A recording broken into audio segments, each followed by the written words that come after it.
Hi, everybody. Welcome to week 8, Health Equity and Social Justice.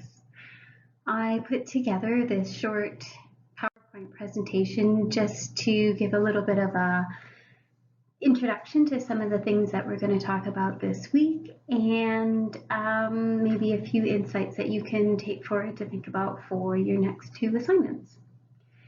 So for this particular monologue, I just want to give a little bit of feedback on your photo voice assignments, talk about some of the terms that we're coming across this week. Some of them might be familiar, and some of them might be kind of new. Talk about how we're going to be connecting those, so just consider a model for that, and then just a short review of the readings for this week. So the first thing that I wanted to say about the photo voice assignments was just they were fantastic. They were really a pleasure to go through, and I really want to thank you all for being so generous with sharing bits about your life and your communities, your families. And I thought it was really interesting that there were some common themes that came up, and food was a really big one. Nutrition and how we access food, exercise and built environment, the importance of family and community, and also places of gathering. I thought this was something interesting as well, whether those were structures or reflections, places that we eat together, or even environments that some people may not necessarily consider the types of gathering spaces that they engage with, but that other people call home. I was really impressed at how much self-reflection there was in your assignments, and also the use of Dr. Nixon's video and really starting to reflect deeply on some of those privilege oppression questions and what sides maybe some of you are situated at on those coins, and also how that plays out in the environments that you were looking at. One of the things I thought was really interesting was the things that I maybe saw in some of the photos that were a little bit different than what the photographer or you guys maybe were looking at sharing. So the subject of some of these may have been foregrounded, and when I was looking at them, I was looking at like, well, isn't that interesting? Right behind that, I see something different, or there's these people that are standing there. What does that mean? Why did you take this picture where you were standing? And so I think moving forward too, it's just let's start thinking about what are those things that are in the background? What's that broader discourse behind what we see in the foreground? So that's something we'll talk about this week. You know, sometimes what's foregrounded are health outcomes, and we miss sometimes what the roots are that that create the conditions for those things to be situated in. So also just a quick note, double check your email for some people, because there were a couple of comments that I needed to send to some individuals about accessing assignments. And if you could double check your email and just make sure that Matt and I were able to receive them. Okay, so the first thing, just quick definition, health inequality. Now, this particular unit is called Health Inequities. Please be mindful when you are reading through your resources for this week. Are you looking at the word, does it say inequity or inequality? Because it's easy to let your eyes kind of glaze over that, and they mean very different things. So health inequalities, those are the differences that we observe between population groups, and those groups can be gender, age, ethnic groups, racialized groups, and often these are associated with health outcomes that can be measured. And so when we're talking about evidence-based decision making, a lot of times those are based on health inequalities or those differences or disparities that we see between groups. Now, if we are only addressing inequalities though, we may be missing some of the underlying things that create the conditions for those inequalities or disparities. And so that's when we need to start talking about inequities. And inequities are things that are situated much more at those underlying societal, structural, and systems levels. They are systematic. So these are patterns that we see. These are not the outliers. These are avoidable. The inequities are avoidable. They're based on how society distributes resources, and they are considered unfair and unjust, and they stem from injustices. So health equity is equal to social justice in health, and the result of these unequal factors that influence health. So that's just a good working definition. As we know, health status is often not the result of health care, but it's rooted in a variety of socioeconomic, political, historical, and ideological factors. And because of this, the research shows non-medical determinants underlie the greatest health inequities and disparities. So therefore, the best way to improve overall health is to improve these health conditions and services to those who are most affected by those conditions. And to do this, we need to build leadership and processes that address these disparities and determinants that are associated with them. But how do you do that when these are multi-sectoral roots? A lot of times funding for health issues are allocated to the healthcare system, but some of the roots of those issues might be in environment. Do health dollars go to the Ministry of Environment? Not usually. So what is the responsibility of the healthcare system either to reallocate or educate there? So now with those definitions, I'd like to use a wonderful metaphor that was used by Dr. Lopi that she works through when she is talking about determinants of health specific in the work that she does to Aboriginal communities. Now, I'm going to talk about this as a way to link some of these definitions so that we can start to connect some of the things that we've been talking about in the last few weeks and see how these systems are all working together. And so Dr. Lopi, she uses this metaphor of a tree to recognize proximal determinants, intermediate determinants, and distal determinants. And you can call them the crown, so those leaves, the crown of the tree, the trunk, those systems that move nutrients between the root system to those branches and leaves, and the root system that is what gathers the nutrients from the soil. And just like in a regular tree system, and here when we're talking about health, usually if you see issues or strain or stress in that crown part, it's not because of something that's happening at the top, it's usually something that is related to the bottom. So when we're looking at these proximal determinants, these things that we see that are closest to us, these are things like these social determinants that we've been talking about: childhood development, education, income, literacy, housing, food security. These are the environments that these determinants are experienced within. It is the disadvantages here that give rise to the physical, mental, emotional, and spiritual challenges that are often reflected back as the health inequalities and disparities. This is often that area where outcomes are measured. However, these are often influenced then by systems, health promotion, healthcare and access to care, social supports, labor markets, education systems. These are the policies that are in place that influence outcomes. These are systems, they're multi-sectoral, so like we're talking about, these happen at a variety of levels, and this is where public spending is often focused to help influence these outcomes. However, again, there's another level. How public spending is directed is often rooted in political platforms. Ideologically, those have their roots. Epistemologically, those are the worldviews that these are situated in. Values inform these, and these are often ripple effects of historical systems. And these are what we call the structural determinants. And so when we're talking about structures in society, these are these areas that give rise to all of these conditions.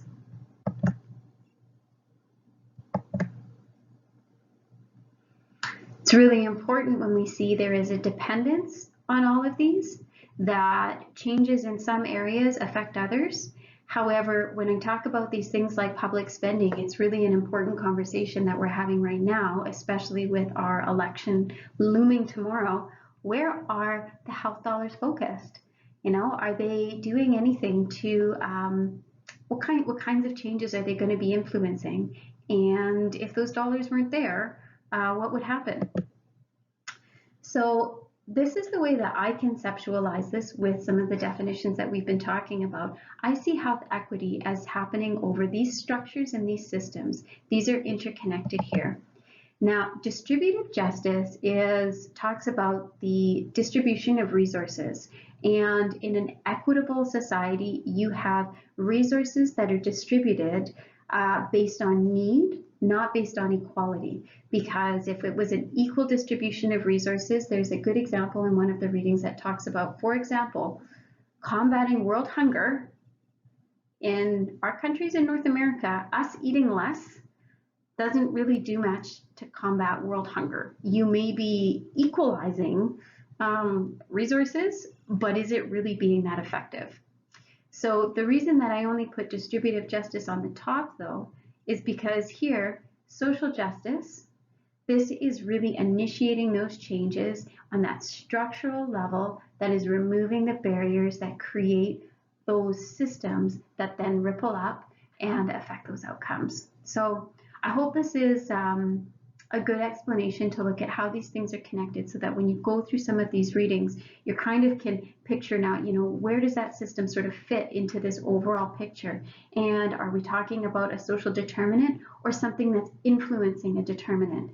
And what is underlying that influence? Is it a way of seeing, or is it something that's environmental?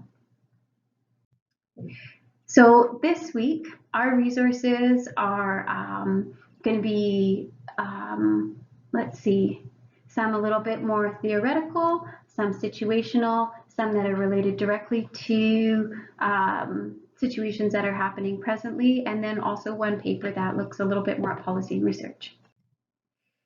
So first of all, why health equity?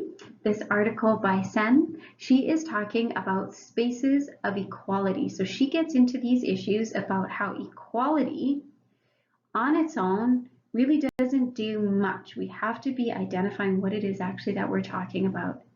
And she starts to get into as well how multidimensional health equity is, and that we can't talk about justice. Health is inherently part of justice. And so because of that, like we were seeing before, we need to be starting to address these structural changes to initiate any of these kinds of health outcomes. So there is also a recognition that, you know, people may have had a lack of opportunity to achieve good health because of certain social arrangements, and there's social reasons versus personal choices. But we have to go beyond the delivery and the distribution of healthcare to start really understanding the capacity and the achievement that is possible about health. So also again here, really pay attention to when she uses equality and equity in her conversations. Next, this article here, this is a really important one, talking again about what's the difference and what's the importance of difference between health difference, disparity, inequity, and inequality. So the main argument here is that we need to be clear on what we're advocating for. And again, this is important when we're talking about some of the political spheres and political arguments that are happening. So Braverman here, she works to address some of the subjectivities that are inherent in these definitions and the arguments that are present for and against them. And this really gets into how values, ethics, and ultimately how these rights-based discourses are grounded in worldviews from a political standpoint and from ideologies. So when we are looking at things like some of the issues that have come up in the political race these last few weeks and these last couple of months, and for example, when we're looking at harm reduction versus treatment, you know, it's interesting to see where the arguments for resource allocation, how those are rooted in certain values. All of these things we can understand, or we can begin to at least understand how policies might affect positively or negatively, how this might influence people's lives. So what I really hope that you take from this article is just a grounding in how ideologies around values, so those structures or those roots of the systems, are really informing and they're shaping the social processes that are happening around us.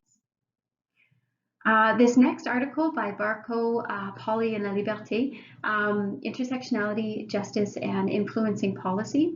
I realized afterwards, actually, that this Polly is the same Bernie Polly as one of our readings in cultural safety. So again, considering the perspective that she's bringing to this chapter as well. So I wanted to bring this in here because we're introducing intersectionality as an approach to addressing inequities using social policy.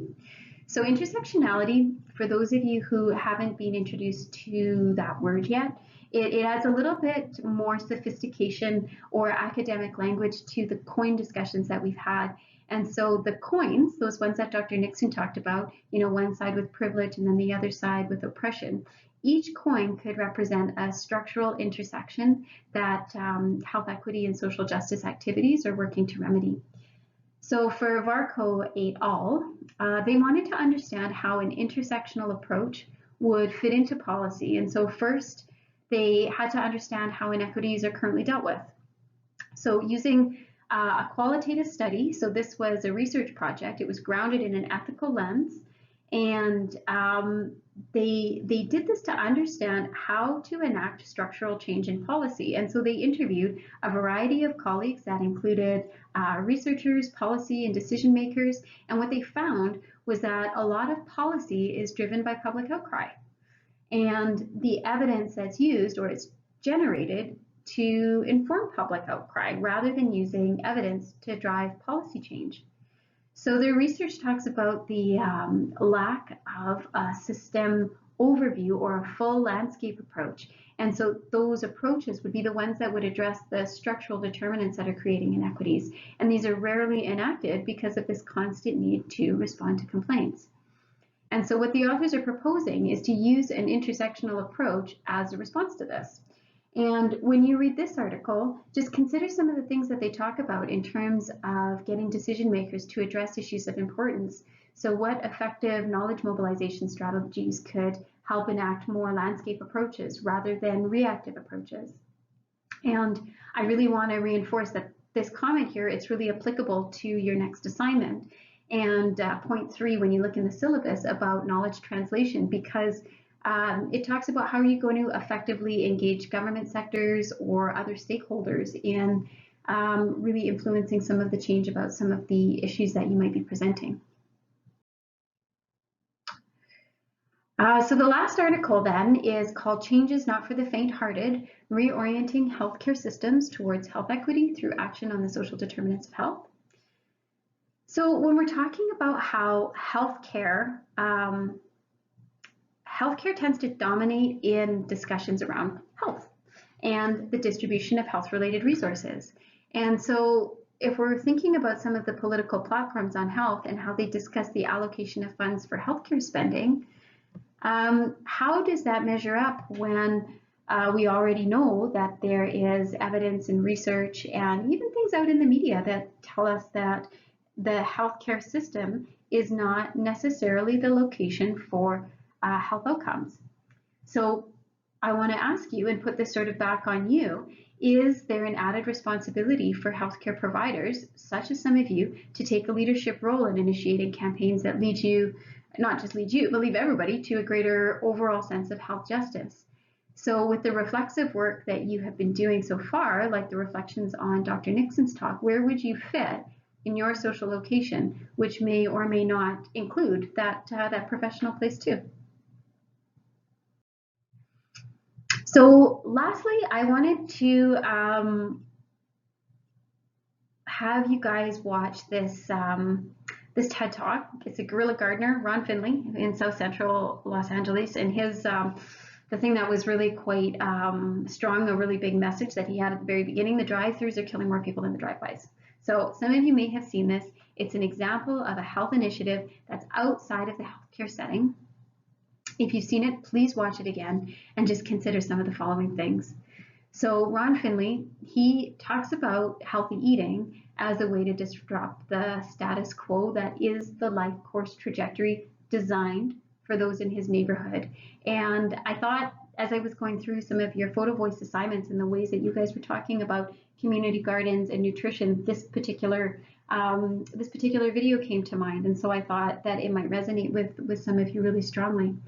So really what he has done is a health impact assessment on his community. He doesn't necessarily use that language, but that's absolutely what he undertook here. So as you watch this video, think about the issues of health equity, health disparities, and targeted action towards such social justice that he's talking about. So what are some of the social determinants that are at play? What is he working to disrupt? How is this health intervention one that touches on intergenerational knowledge translation, education, community participation? How is this sustainable? Is it successful because it's being community led? And how does this contrast the challenges that Barco and colleagues presented when they were navigating public outcry and policy? So those are the readings, those are the resources this week. You'll see on the General Core Spaces page the questions that that I'm hoping will resonate with you, that they're a little bit more sort of taking some of the applied knowledge that you have and thinking about some of the issues in your community.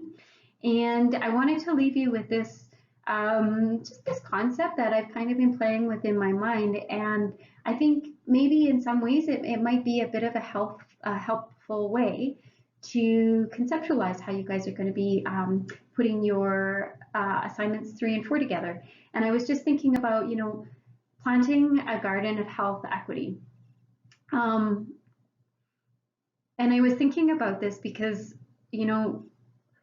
we may talk about issues that are important when it comes to health equity, and we can see some of these things, and there's a lot of advocacy around social issues, and sometimes these come from a lot of different angles, and it's really important that we consider that there needs to be a process that is also organized to help address some of these. And so when I was thinking about planting a garden, you have to think about, if you're doing this, what seeds are you going to use? You need to have healthy seeds to begin with. What nutrients do you need for those seeds in particular to help them grow? Those nutrients are those policies, are those stakeholders, are those resources?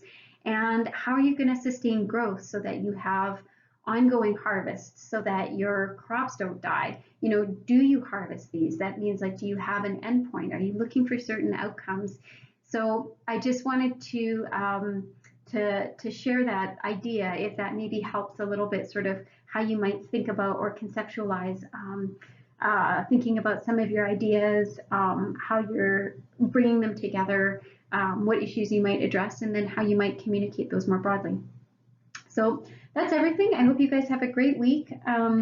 Thanks again for everything again that you shared during your photo voice assignment and all your contributions thus far. I have one more slide. This was just one other thing that I wanted to mention too. In our discussions this week, really try to maintain an asset-based lens.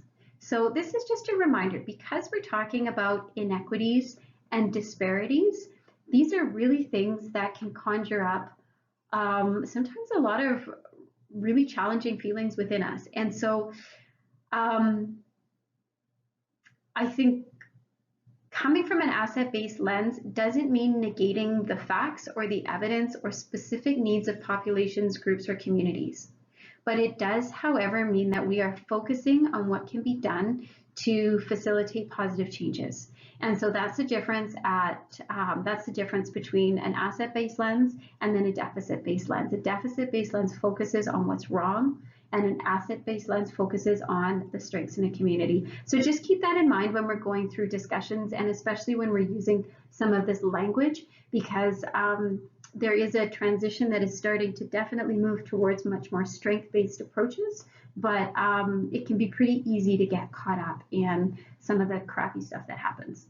So anyways, thanks guys, and I look forward to seeing your post this week.